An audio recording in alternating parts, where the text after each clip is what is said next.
जय श्री कृष्णा। आषाढ़ मास के शुक्ल पक्ष की एकादशी को ही देवशयनी एकादशी कहा जाता है। इसी एकादशी से चातुर्मास का आरंभ माना जाता है। इस अवधि में कोई भी शुभ कार्य जैसे विवाह आदि नहीं किया जाता। मान्यता है कि इस दिन से भगवान श्री हरि विष्णु क्षीर सागर में शयन करते हैं और फिर 4 माह बाद ही उन्हें उठाया जाता है। उस दिन को देवोत्थनी एकादशी कहा जाता है और इसी बीच के अंतराल को ही चातुर्मास कहा जाता है। आइए अब हम देवशयनी एकादशी व्रत कथा प्रारंभ करते हैं। धर्मराज युधिष्ठिर ने कहा, हे केशव, आषाढ़ शुक्ल पक्ष की एकादशी का क्या नाम है? इस व्रत के करने की क्या विधि है और किस देवता का पूजन किया जाता है? भगवान श्री कृष्ण कहने लगे, हे युधिष्ठिर, जिस कथा को ब्रह्मा जी ने नारद जी से कहा था वही मैं तुमसे कहता हूँ। एक बार देवर्षि नारद जी ने ब्रह्मा जी से इस एकादशी के विषय में जानने की उत्सुकता प्रकट की। तब ब्रह्मा जी ने उन्हें बतलाया, सतयुग में मानधाता नामक एक चक्रवर्ती सम्राट राज्य करते थे। उनके राज्य में प्रजा बहुत सुखी थी, किंतु भविष्य में क्या हो जाए यह कोई नहीं जानता। अतः वे भी इस बात से अनभिज्ञ थे कि उनके राज्य में शीघ्र ही भयंकर अकाल पड़ने वाला है। उनके राज्य में पूरे 3 वर्ष तक वर्षा न होने के कारण भयंकर अकाल पड़ा। इस अकाल से चारों ओर त्राहि त्राहि मच गई। धर्म पक्ष के यज्ञ, हवन, व्रत कथा, कर्मकांड आदि में कमी हो गई।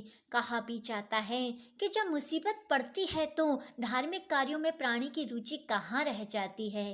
प्रजा ने राजा के पास जाकर अपनी वेदना की दुहाई दी। राजा तो पहले से ही इस स्थिति को लेकर दुखी थे। वे सोचने लगे कि आखिर मैंने ऐसा कौन सा पाप कर्म किया है जिसके परिणाम स्वरूप मुझे यह दंड मिल रहा है। फिर इस कष्ट से मुक्ति पाने का कोई साधन करने के उद्देश्य से राजा सेना को लेकर जंगल की ओर चल दिए। वहां विचरण करते करते एक दिन वे ब्रह्मा जी के पुत्र अंगिरा ऋषि के आश्रम में पहुंचे और उन्हें साष्टांग प्रणाम किया। ऋषिवर ने आशीर्वचनोपरांत कुशल क्षेम पूछी और जंगल में विचरण करने का और यहाँ आने का उद्देश्य पूछा। तब राजा ने हाथ जोड़कर कहा, हे महात्मन, सभी प्रकार के धर्म का पालन करता हुआ भी मैं अपने राज्य में दुर्भिक्ष का दृश्य देख रहा हूँ। आखिर किस कारण से ऐसा हो रहा है? कृपया आप इसका समाधान करें। राजा के वचनों को सुनकर ऋषिवर कहने लगे, हे राजन, यह सतयुग सभी युगों से उत्तम है। इसमें छोटे से पाप का भी बड़ा भयंकर दंड मिलता है। इसमें धर्म के चारों चरण व्याप्त रहते हैं। ब्राह्मण के अतिरिक्त किसी अन्य जाति को तप करने का अधिकार नहीं है, जबकि आपके राज्य में एक शूद्र तपस्या कर रहा है। बस यही कारण है कि आपके राज्य में वर्षा नहीं हो रही है। जब तक वह काल को प्राप्त नहीं होगा तब तक यह दुर्भिक्ष भी शांत नहीं होगा। दुर्भिक्ष की शांति के लिए उसे मारने से ही संभव हो सकती है। किंतु राजा का हृदय एक निरपराध शूद्र तपस्वी का शमन करने को तैयार नहीं हुआ। उन्होंने कहा, हे राजन, मेरा मन एक निरपराध शूद्र तपस्वी को मारने के लिए स्वीकार नहीं कर रहा है। कृपा करके आप कोई और उपाय बतलाइए। महर्षि अंगिरा ने बतलाया, आषाढ़ शुक्ल पक्ष की एकादशी का व्रत करें। इस व्रत के प्रभाव से अवश्य ही आपके राज्य में वर्षा होगी।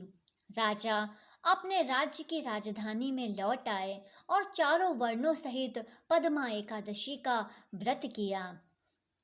व्रत के प्रभाव से उनके राज्य में मूसलाधार वर्षा हुई और पूरा राज्य धन धान्य से परिपूर्ण हो गया।